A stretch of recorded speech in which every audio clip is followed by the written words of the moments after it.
ने जो 16,108 विवाह किए, इसके पीछे भी एक कथा है, बहुत बड़ी कथा है।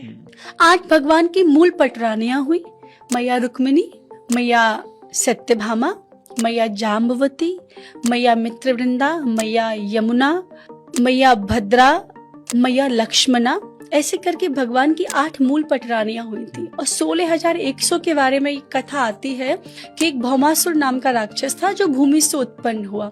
ये क्या करता था, बड़े बड़े राजघरानों में जाता और सुंदर सुंदर राजकुमारियों का हरण करके ले आता और कारागार में डाल देता।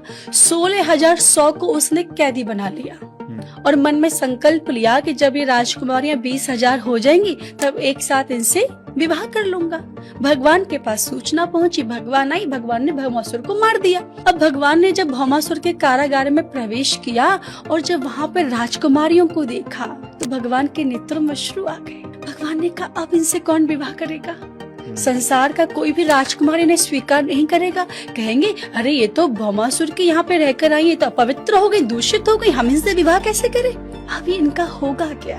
फिर आपसे निवेदन है, जो लोग तर्क करते हैं ना भगवान के विवाहों के बारे में, सुन लीजिए। भगवान ने कहा अब इनका क्या होगा, इनसे कौन विवाह करेगा, इन्हें तो कोई स्वीकार ही नहीं करेगा। अब इनके माता पिता भी नहीं स्वीकार नहीं करेंगे। अब इनके पास 2 ही रास्ते हैं, या तो कुछ आधे आत्महत्या कर लेंगे और आधे कुछ गलत रास्ते पे चले जाएंगे। भगवान ने कहा ये तो अनर्थ हो जाएगा, इनमें इन देवियों की क्या गलती है। तो भगवान ने पता है उन देवियों के पास गए और कहा देवियों आपके मन में कोई अन्यथा विचार ना हो ना, तो मैं आप सभी से विवाह करने के लिए तैयार हूँ। जिनसे कोई विवाह नहीं कर रहा था ना अमित जी, उनसे मेरे ठाकुर श्री कृष्ण ने विवाह किया, पत्नी बनाया, सम्मान दिया, समाज में जीने का अधिकार दिया।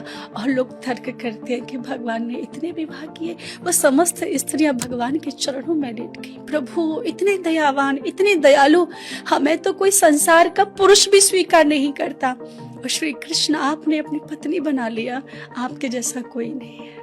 इसलिए मैं हमेशा कहती हूँ श्री कृष्ण जैसा कोई नहीं।